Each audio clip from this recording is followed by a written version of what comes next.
Welcome to our tutorial on how to turn on Discord app playback on your Android device. Discord is a popular messaging and voice chat platform used by gamers and communities around the world.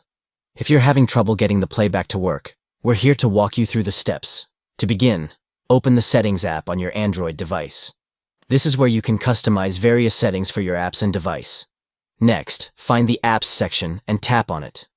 Here, you'll see a list of all the apps installed on your device. Scroll through the list and tap on the Discord app. This will take you to the specific settings for the Discord app on your device.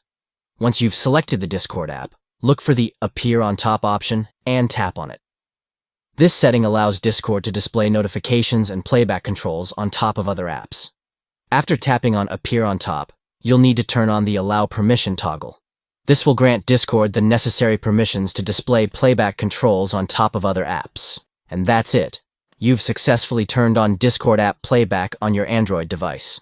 Now you can easily control your Discord playback without having to switch back and forth between apps. We hope this tutorial was helpful for you. If you have any other questions or need further assistance, feel free to leave a comment below. Thanks for watching.